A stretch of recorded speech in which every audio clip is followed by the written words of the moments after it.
नमस्कार, मैं हूं शम्स ताहिर खान और आप देख रहे हैं वारदात। कहते हैं कि जब दुश्मन कमजोर पड़ जाए वार तभी करना चाहिए, और ईरान ने ठीक यही किया है। डोनाल्ड ट्रंप के सितारे वैसे ही गर्दिश में हैं, चुनाव हार चुके हैं, कुछ ही दिनों में पूर्व राष्ट्रपति हो जाएंगे। ऊपर से अमेरिका में उनके खिलाफ कार्रवाई की तलवार भी लटक रही है। अब ऐसे में ईरान की एक अदालत ने डोनाल्ड ट्रंप और 47 अमेरिकियों के खिलाफ एक वारंट जारी किया है, और इस वारंट को लेकर ईरान बाकायदा इंटरपोल के दरवाजे पर जा पहुंचा है। ईरान की मांग है कि ट्रंप और 47 अमेरिकियों को गिरफ्तार कर ईरान को सौंपा जाए। दरअसल ट्रंप पर ईरान के सबसे बड़े टॉप फौजी कमांडर जनरल कासिम सुलेमानी के कत्ल का इल्जाम है, जिनका साल भर पहले बगदाद में कत्ल हो गया था एक ड्रोन हमले में।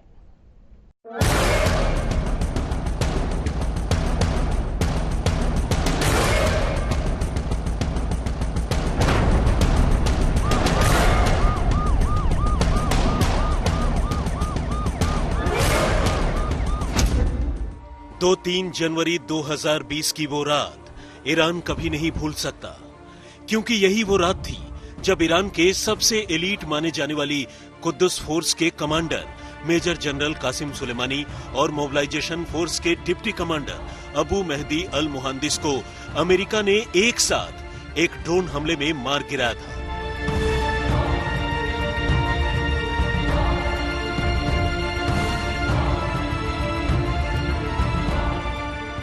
एक वो दिन था और एक आज का दिन। ईरान के लिए ये जख्म मानो हर गुजरते दिन के साथ अब नासूर बन चुके हैं। लेकिन कहते हैं ना कि हर किसी का वक्त कभी न कभी बदलता जरूर है, तो अब लगता है एक साथ कई लोगों के वक्त बदलने लगे हैं। उधर अमेरिका में डोनाल्ड ट्रंप का वक्त बदल चुका है। राष्ट्रपति चुनाव में जो बिडेन के हाथों करारी शिकस्त खाने के बाद ट्रंप के सामने व्हाइट हाउस छोड़ने की बड़ी मुसीबत आन खड़ी हुई है।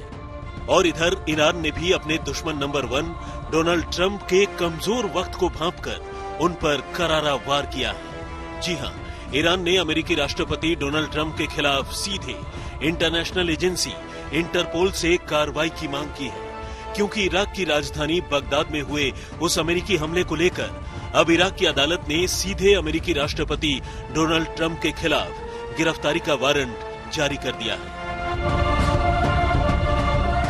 इस वारंट के बाद इराक ने भी फ्रांस से इंटरपोल के मुख्यालय से ट्रंप के खिलाफ कार्रवाई की मांग की है, जिसका मतलब ये हुआ कि इराक इंटरपोल से अनुरोध कर रहा है कि ट्रंप उसके यहाँ मुल्जिम है और उन्हें गिरफ्तार किया जाए। आमतौर पर जब कोई अपराधी देश छोड़कर दूसरे देश में भाग जाता है या वो किसी दूसरे देश का होता है, तो इंटरपोल के जरिए रेड कॉर्नर नोटिस जारी किया जाता है। ईरान ने इंटरपोल से ये भी आग्रह किया है कि ट्रंप समेत 47 अमेरिकी अधिकारियों के खिलाफ रेड कॉर्नर नोटिस जारी किया जाए, जो इस ड्रोन हमले के पीछे शामिल थे। ईरान ने इससे पहले जून में भी इंटरपोल से रेड कॉर्नर नोटिस जारी करने की अपील की थी, लेकिन तब उसकी ये अपील खारिज कर दी गई थी। 2 और 3 जनवरी को ये हमला तब हुआ था जब ईरान के टॉप कमांडर सीरिया से बगदाद एयरपोर्ट पहुंचे ही थे। उनके चाहने वाले भी एयरपोर्ट पर जमा थे और प्लेन के लैंड होते ही उन्हें विमान के पास लेने पहुंच गए, जहां 2 एसयूवी दोनों को लेने के लिए खड़ी थी। एक कार में जनरल कासिम और दूसरी में अबू मेहदी अल मुहांदिस बैठ गए।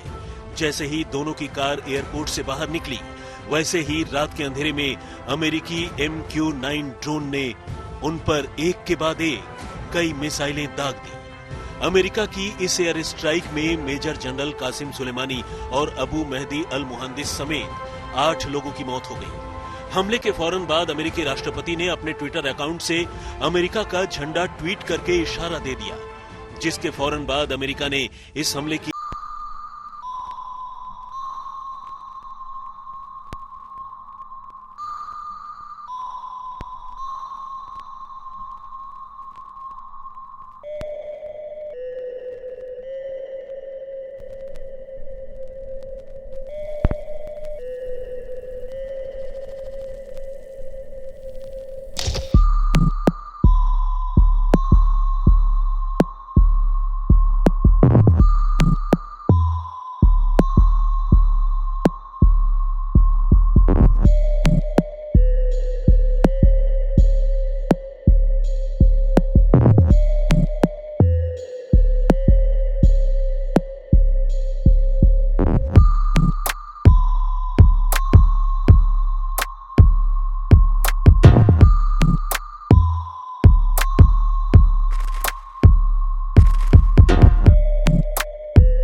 आज तक ब्यूरो।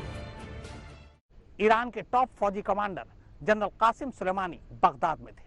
वो बगदाद से अपने गाड़ियों के काफिले में आगे बढ़ रहे थे, तभी एक अमेरिकी ड्रोन ने काफिले पर हमला कर दिया, जिनमें कासिम सुलेमानी समेत कुल 8 लोगों की जान गई।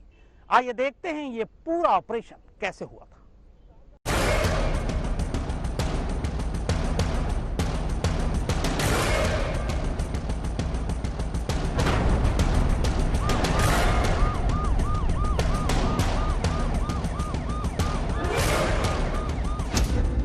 और 3 जनवरी 2020 गुरुवार देर रात बगदाद इंटरनेशनल एयरपोर्ट। ईरान की एलीट कुद्स फोर्स के commander major general Qasem Soleimani और मोबिलाइजेशन फोर्स के deputy commander Abu Mahdi al Muhandis Syria से गुरुवार रात ही बगदाद एयरपोर्ट पहुंचे थे। उनके चाहने वाले एयरपोर्ट पर जमा थे और प्लेन के लैंड होते ही उन्हें विमान के पास लेने पहुंच गए, जहां 2 एसयूवी कारें दोनों को लेने के लिए खड़ी हुई थीं। एक कार में जनरल कासिम और दूसरी में अबू महदी अल मुहांदिस बैठ गए। जैसे ही दोनों की कार एयरपोर्ट से बाहर निकली, वैसे ही रात के अंधेरे में अमेरिकी MQ-9 ड्रोन ने उस पर एक के बाद एक कई मिसाइलें दाग दी।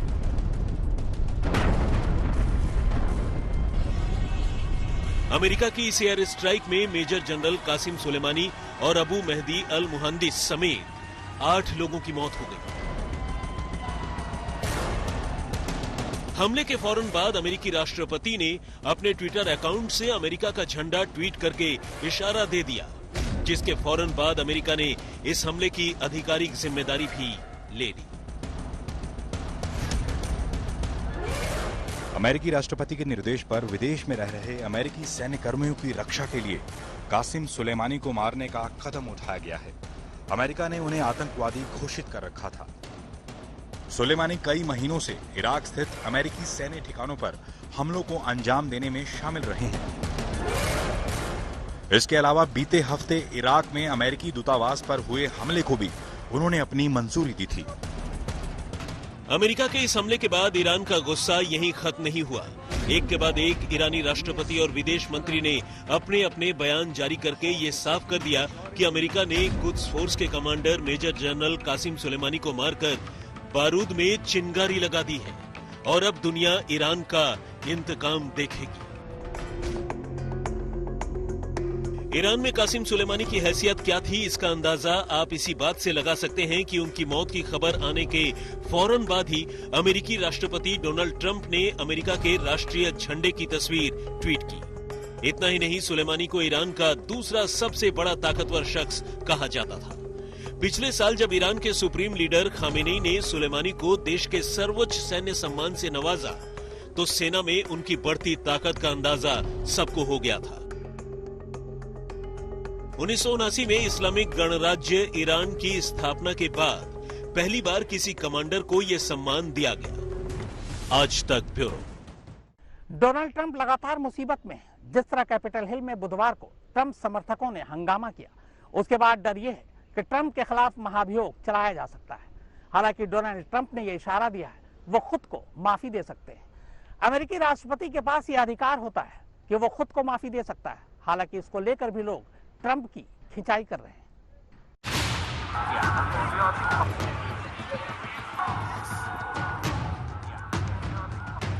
पहले अमेरिकी संसद के बाहर हिंसा और प्रदर्शन हुआ, फिर ट्रंप ने निंदा की और आखिर में उन्हें माफी मांगनी पड़ी। यह सिलसिला आपको बहुत सामान्य लग रहा होगा, मगर इसकी क्रोनोलॉजी को समझेंगे तो सारा खेल समझ आएगा। बुधवार को जब अमेरिकी संसद के बाहर हिंसा हुई तो लगा कि अमेरिकी सियासत का नया इतिहास लिखा जाने वाला है, वो इतिहास जो 200 साल में पहले कभी नहीं हुआ। मगर जैसे ही प्रदर्शनकारियों पर नकेल कसी गई और प्रदर्शन को नाकाम कर दिया गया, अमेरिकी राष्ट्रपति सामने आ गए। बतौर राष्ट्रपति उन्हें इसकी निंदा करनी थी, जो उन्होंने की, जबकि हकीकत ये थी कि प्रदर्शन करने वाले कोई और नहीं बल्कि उन्हीं के समर्थक थे और उन्हीं ने भड़काया था। संसद में इन हरकतों के बाद महाअभियोग की चर्चा शुरू हुई तो ट्रंप लाइन पर आ गए। संसद के अंदर और बाहर ट्रंप के भड़काऊ बयान के लिए उन्हें सजा देने की बात उठी तो ट्रंप ने माफी के लिए हाथ जोड़ दिए और व्हाइट हाउस न छोड़ने की बात करने वाले ट्रंप शांति के साथ जो बाइडेन को सत्ता सौंपने पर राजी हो गए। We will never give up. We will never concede. It doesn't happen. You don't concede when there's theft involved. जी हां, चुनावी शिकस्त के बाद ये पहला मौका है जब ट्रंप इसे चुनौती देने की जगह सत्ता सौंपने पर राजी हुए हैं। अमेरिकी तारीख के मुताबिक गुरुवार को एक वीडियो संदेश जारी कर ट्रंप ने ख्वाहिश जाहिर की, लेकिन लगे हाथ बाइडेन के चुनाव पर उंगली उठाना नहीं भूले। My only goal was to ensure the integrity of the vote. In so doing, I was fighting to defend American democracy.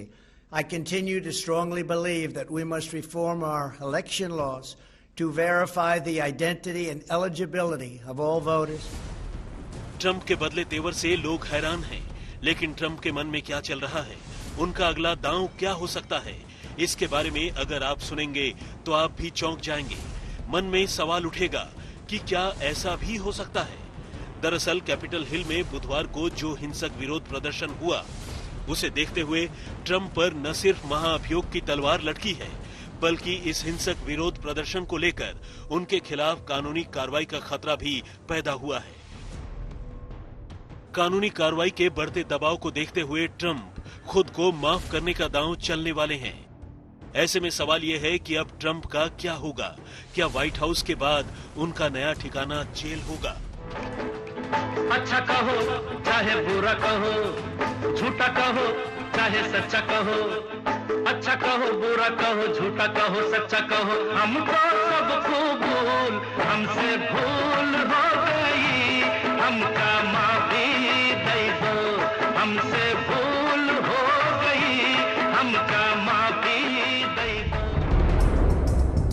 जानकारों का मानना है कि ट्रंप ने माफी मांगने का दांव चला ही इसलिए है क्योंकि बतौर राष्ट्रपति उन्हें खुद को माफी देने का अधिकार भी है। जी हां, ये बेहद दिलचस्प है, मगर इस पूरे घटनाक्रम को समझिए। अमेरिकी राष्ट्रपति डोनाल्ड ट्रंप ने अपने सलाहकारों से चर्चा की। व्हाइट हाउस छोड़ने से पहले ट्रंप खुद को माफी देना चाहते हैं। ये साफ नहीं है कि यह चर्चा कैपिटल हिल में मचे बवाल के बाद हुई या पहले। हालांकि सूत्रों के मुताबिक ये पता चला है कि कैपिटल हिल में बवाल के बाद व्हाइट हाउस के कानूनी सलाहकार पैट सिपोलोन ने ट्रंप से कहा कि दंगा भड़काने को लेकर उन्हें कानूनी कार्रवाई का सामना करना पड़ सकता है। ट्रंप का ये दांव आपको हैरान कर सकता है, लेकिन ये बात पहली बार सामने नहीं आई है। ट्रंप काफी पहले से इसकी बात करते रहे हैं। करीब 2 साल पहले 2018 में उन्होंने ट्वीट कर अपने इस अधिकार के बारे में बताया था। अगर सच में उनके पास ऐसा अधिकार है तो इतिहास में अब तक किसी अमेरिकी राष्ट्रपति ने इस अधिकार का उपयोग नहीं किया। अमेरिका के कानूनी जानकार भी कानून की किताब में ऐसे किसी अधिकार को तलाशने में जुट गए हैं। वैसे भी ये सवाल लाजमी है कि क्या कोई इंसान खुद को माफ कर सकता है? और सबसे बड़ी बात ये कि क्या ट्रंप मानते हैं कि उन्होंने कोई बड़ी गलती की है जिसका कानूनी तौर पर उन्हें खामियाजा भुगतना पड़ सकता है?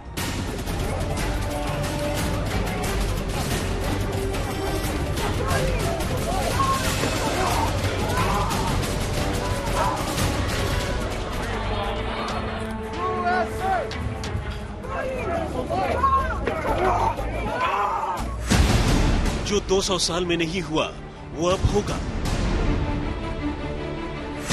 बेआबरू होगा सबसे ताकतवर राष्ट्रपति। अपना कार्यकाल भी पूरा नहीं कर पाएंगे ट्रंप। ट्रंप के ऊपर चल सकता है महाअभियोग। क्या होगा अमेरिकी राष्ट्रपति डोनाल्ड ट्रंप का? जब से मौजूदा अमेरिकी राष्ट्रपति डोनाल्ड ट्रंप सत्ता में आए हैं, तब से लेकर आज तक पूरे 4 साल अमेरिका में हलचल रही। कभी उनके अजीबोगरीब बयानों की वजह से, कभी उनके फैसलों की वजह से, और अब गद्दी न छोड़ने की उनकी जिद की वजह से अमेरिका सुर्खियों में है। ट्रंप ऐसी शख्सियत हैं जिनके बारे में कभी कोई भविष्यवाणी नहीं की जा सकती। वो कब क्या कहेंगे और कब क्या करेंगे कहना मुश्किल है। न प्रोटोकॉल की चिंता, न अमेरिका जैसे देश के राष्ट्रपति होने का दबाव। We have come to demand that Congress do the right thing and only count the electors who have been lawfully slated. Lawfully slated. I know that everyone here will soon be marching over to the Capitol building to peacefully and patriotically make your voices heard. चुनाव में धांधली की बात विपक्ष करता है, लेकिन Trump राज में उल्टी धार बह गई। अपनी हार कबूल करने की जगह ट्रंप धांधली की बात करने लगे और समर्थकों को संसद मार्च के लिए उकसा दिया। फिर क्या हुआ वो इन तस्वीरों में कैद है। अब बवाल थम चुका है, मगर सियासी भूचाल अब भी जारी है। भूचाल ये कि जिस शख्स को पूरे बवाल की वजह माना जा रहा है, उसका अब क्या करना चाहिए। In calling for this seditious act, President has committed an unspeakable assault on our nation and our people. I join the Senate Democratic leader in calling on the Vice President to remove this president by immediately invoking the 25th Amendment. If the Vice President and Cabinet do not act, the Congress may be prepared to move forward with impeachment. जी हां, अमेरिकी प्रतिनिधि सभा की speaker Nancy Pelosi का साफ कहना है कि उपराष्ट्रपति माइक पेंस को ट्रंप के खिलाफ महाभियोग प्रस्ताव लाना चाहिए, और अगर वो ऐसा नहीं करते हैं तो अमेरिकी कांग्रेस को ऐसा कर ट्रंप को जल्द से जल्द व्हाइट हाउस से बेदखल करना चाहिए। When you have the 25th Amendment invoked, that would be calling upon the Vice President, as we hope to do, to take the lead, and with a majority of the cabinet to be able to unseat the President of the United States, a very dangerous person who should not continue in office. This is urgent. This is emergency of the highest magnitude. कार्यकाल का कोटा पूरा होने से पहले Trump को white house से बाहर करने को लेकर पेलोसी प्रतिबद्ध हैं। हाल यह है कि ट्रंप की रिपब्लिकन पार्टी के अंदर भी उन्हें लेकर गुस्सा है। बड़ा सवाल यह है कि अब ट्रंप का क्या होगा। Here's the truth. The president caused this. The president is unfit and the president is unwell.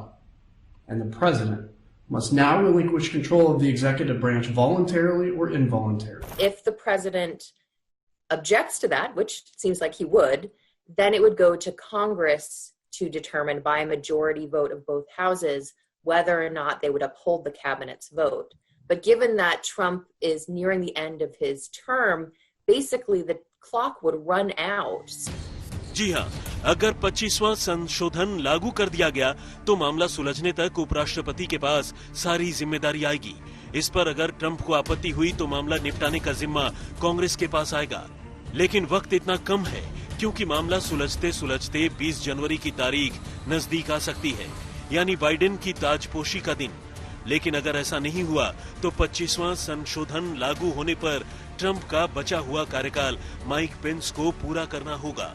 Impeachment, if you got a judgment of impeachment and a final removal, could include disqualification from further holding office. That's one reason why some people have been calling for that solution.